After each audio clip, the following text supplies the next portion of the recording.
so I think we can go ahead now and open for questions. So I noticed that there was some questions for Dave earlier today. Dave, are you there? Yep, I'm here, Juliana. So I don't know if you saw those. I know we are a little bit over time. So if you want to go ahead and address those questions that were directed for you. Sure, I can read them. And if I'm phrasing it wrong, if that person wanted to correct me, I mean, I don't know if they can unmute or not, but I'll try. If I pronounce it right, Corinne Wright asks, is the PowerPoint available afterwards? Yes, they're going to be, right, Juliana? They'll be posted. Juliana will send you a link and we'll send them out in PDF format. And she asks, is the weaning weight saying that by holding off the cows at BCS4 until the second or third trimester means heavier weaning or selling weight? Yes, that is what I was meaning in that one study. Wouldn't you likely spend more money getting the cow to BCS6 either constantly or in trimester 1?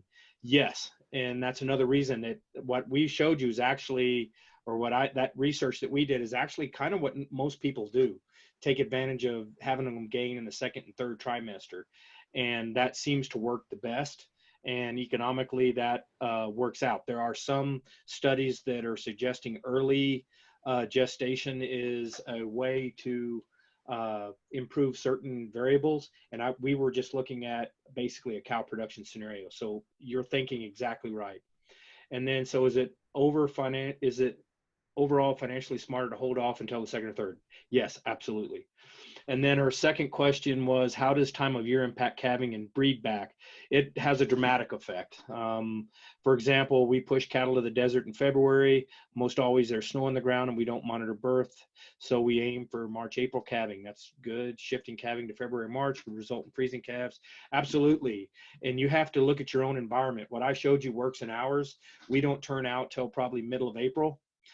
We calve in late February on our cows to mainly in March we're done, and that works for us. If you're calving out on the desert, that changes things dramatically, makes it a lot harder to supplement them. It'd probably be good to have them in good body condition score before turnout, if that were to occur, so that you can minimize how much supplement you need to provide when they're out on the extensive situation.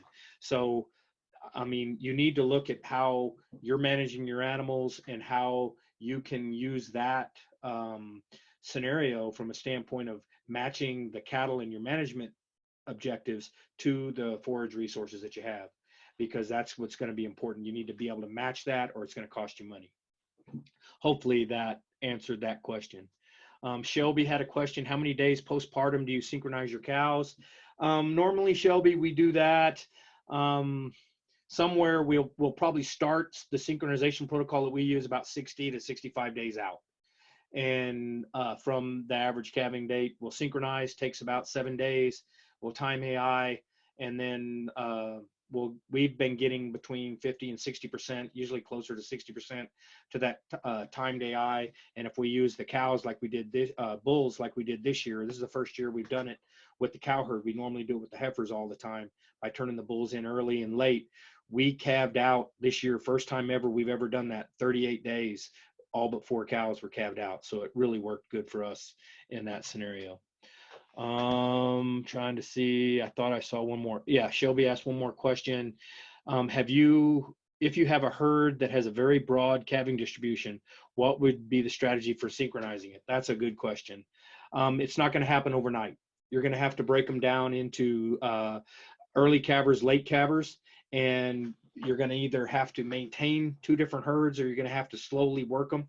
That's the nice thing about ester synchronization, especially with progesterone, with the cedars, the progesterone. You can actually jumpstart a lot of those late calving cows and get them to shorten their calving distribution and get in there.